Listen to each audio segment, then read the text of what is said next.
Welcome back, everyone, to another episode of South Bay Sports Radio. On today's episode, I'm sitting down with Wai Sett, the head boys basketball coach at North Torrance High School.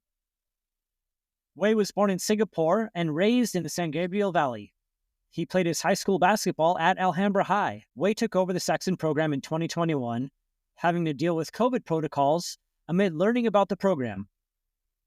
Let's hear more from Wai on his journey and basketball. Thank you for joining me today. How's it going, Nick? Good. How's everything treating you? Going well. Everything's going well. Middle of season.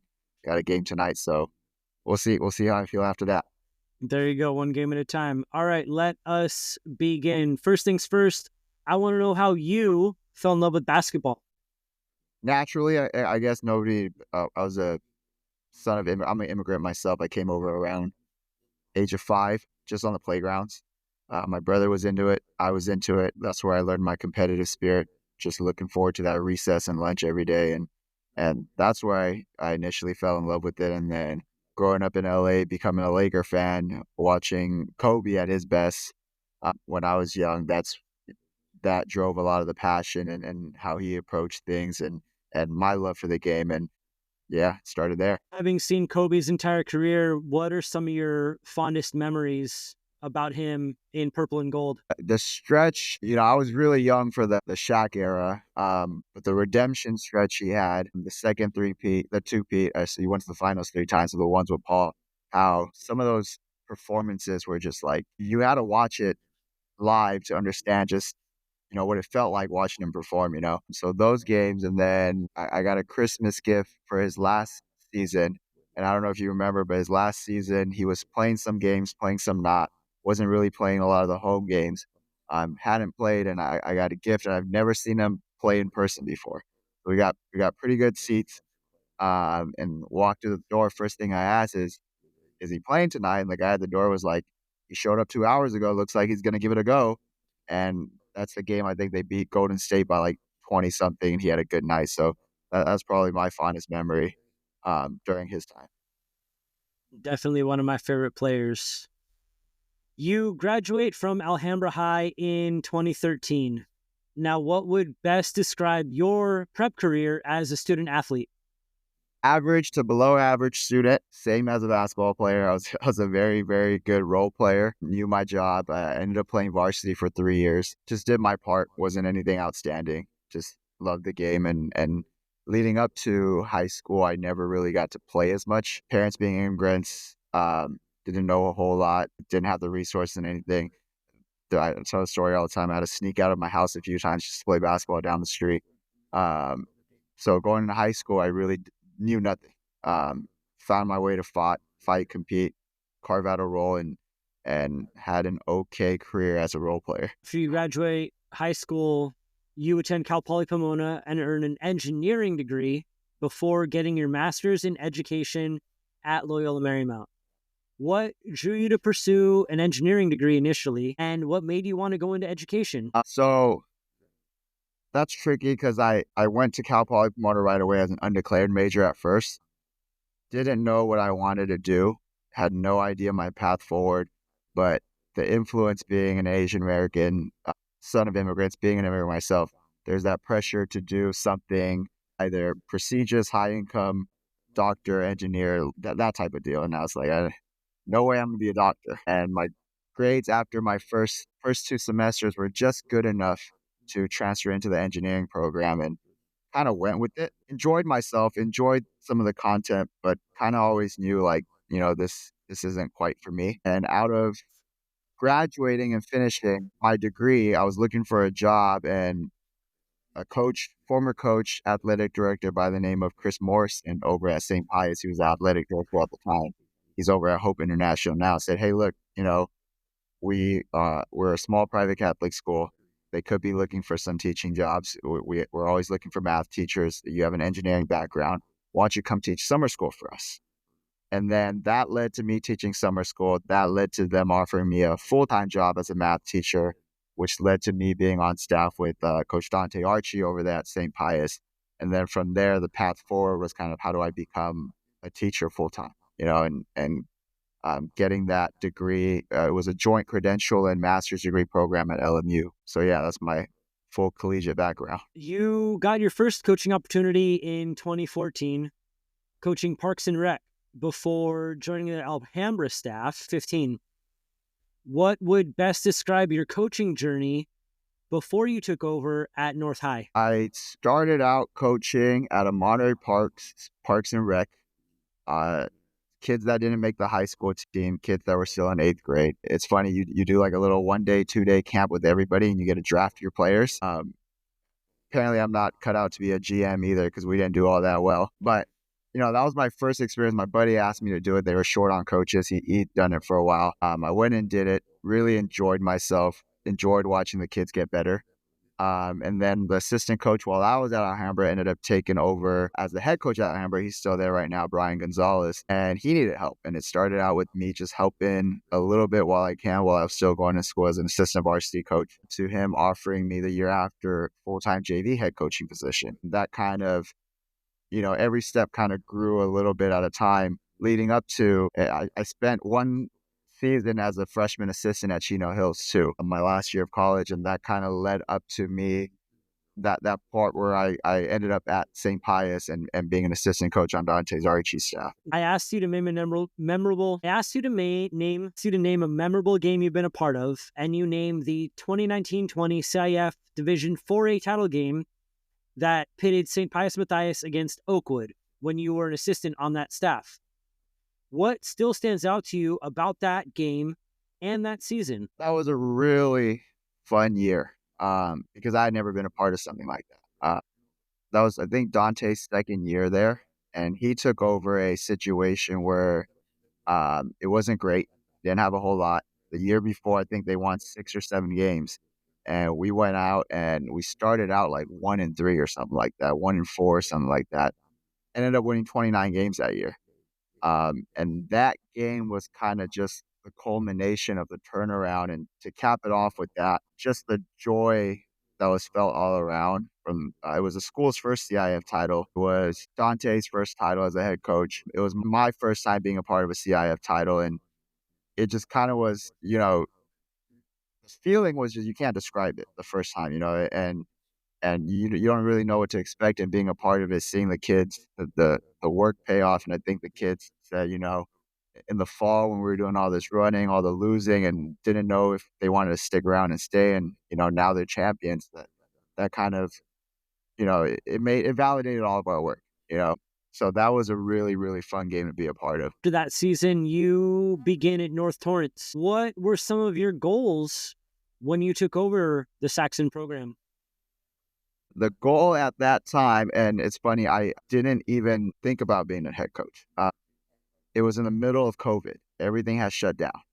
The application was due the next day, and my buddy that was applying goes, "You're not doing anything anyway. You're at home. There's nothing going on." I was like, "Well, the application's due tomorrow. I don't have a He's like, "Turn in a bad resume. It's not going to hurt."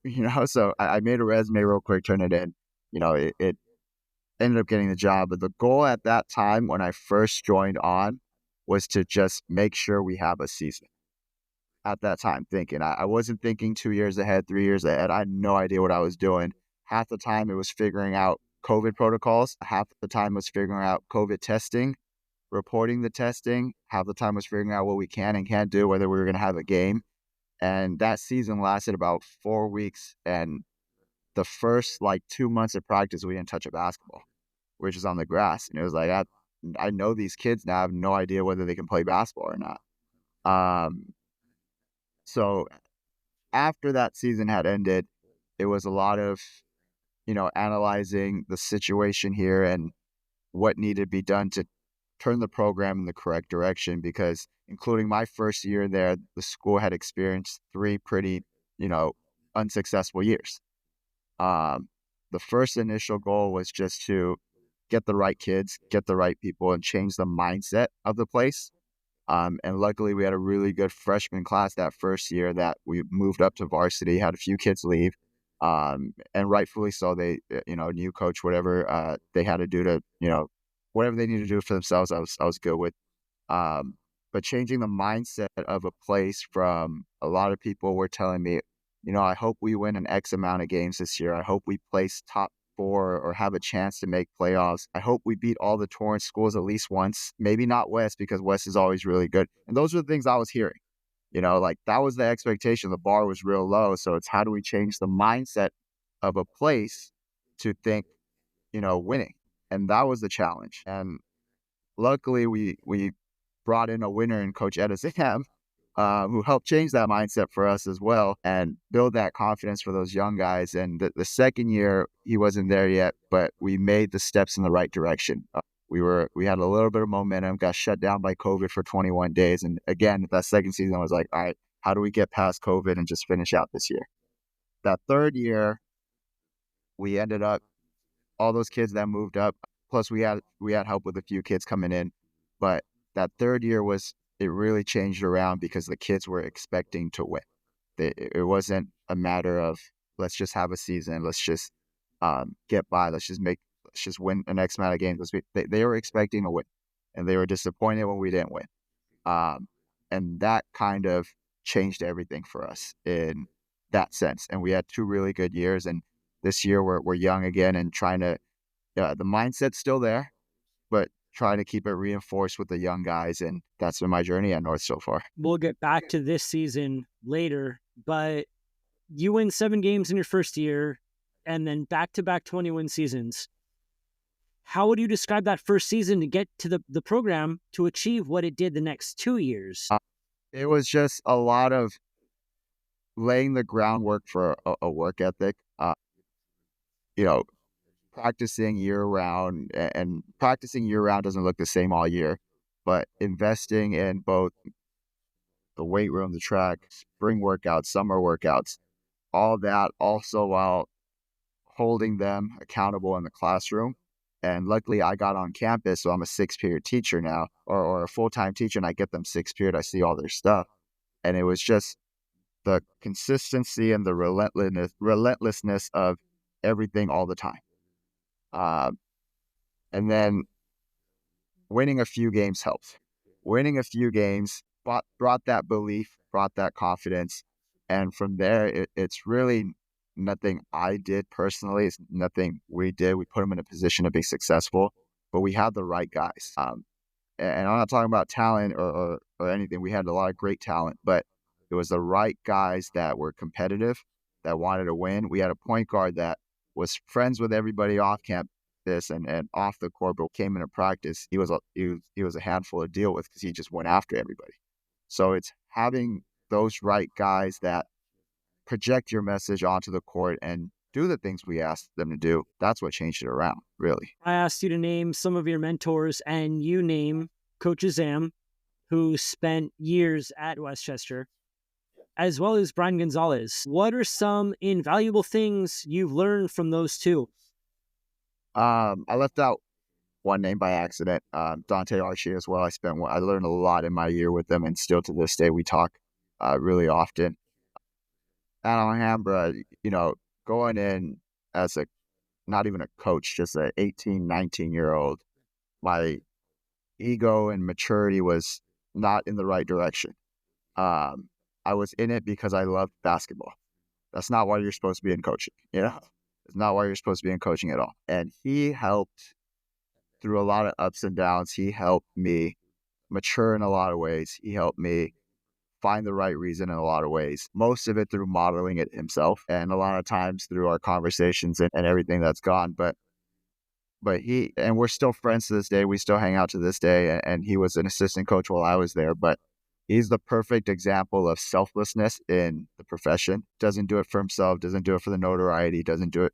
He does it for the kids in his neighborhood and the kids that grew up in the same places he grew up in. And he really loves those kids over there. And I gained a lot through seeing that and being a part of that and being taught that. And Coach Azam is same way in a lot of ways. No nonsense. It's about discipline. It's about academics first. Rules are rules, lines are lines, and there's consequences to things that has to teach them what they're supposed to do, and you got to be able to sacrifice winning to get some of those messages across. So in a lot of ways, you know, being a coach, I've been coached a lot. I've been coached a lot to get to this point, and through both of them, I learned a lot about basketball too.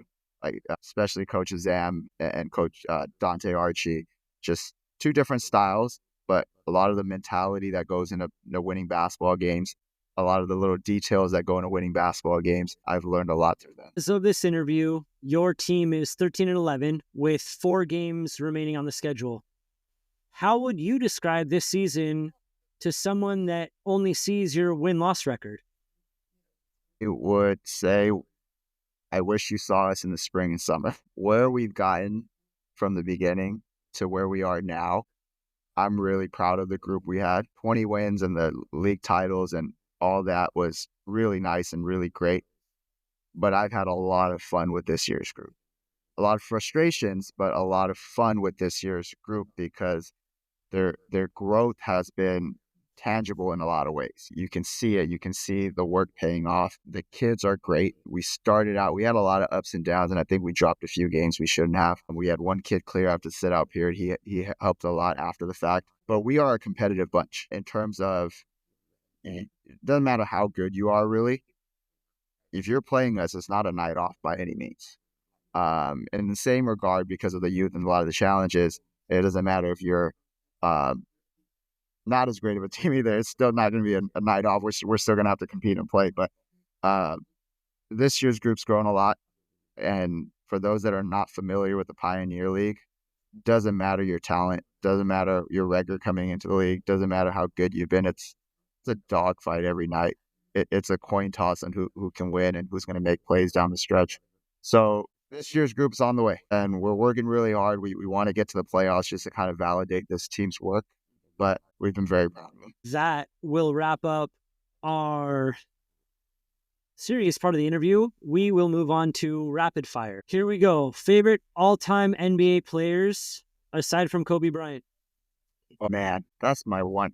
Kobe Bryant, I got to think. I love T-Mac back in the day. Tracy McGrady was a fun player to watch, and I really enjoy watching Steve Nash during that time too. The way he passed the ball influenced a lot of the way I played. I love the assists more than anything else, probably because I can't score all that well, but those three would be that it. One NBA franchise has to go. I don't pay attention to the NBA all that much. But if one franchise has to go, it got to be one of the Texas teams. There's too many of them. Maybe the Rockets can go, bring a team back to Seattle. I don't know. Your favorite basketball movie? Favorite basketball movie? Thinking names right now. Glory Road, Coach Carter. Star Trek, Star Wars. Star Wars. Oh, I don't know too much. I only know, I say Star Wars because I only know the newer Star Trek movies with Chris Pine. I know the originals. A movie is being made about your life. Who plays you? Who plays me? Denzel Washington. Your favorite South Bay eatery and your go-to dish there? I have a few around here. The go-to that I go to fairly often is Blue Salt Fish Grill around here on Redondo Beach because it's close by. It's really affordable. You can customize your dish and it's really high-quality food. And then I've really enjoyed the prime rib at the San Franciscan. And then there's a little hole in the wall that I've been to a few times here in Gardena. It's called N Brazilian Grill. It's a Brazilian barbecue place, but there's never anybody there, and it's good. Well, now there's going to be people there because you just shouted them out. Yeah, that's right. Well, thank you for your time. I really appreciate you. I wish you all the best down the road, and I look forward to seeing you soon. Thank you, Nick. Thank you for having me. I hope you enjoyed this episode. Thanks for tuning in. Until next time, South Bay Sports Guy signing off. Have a great day.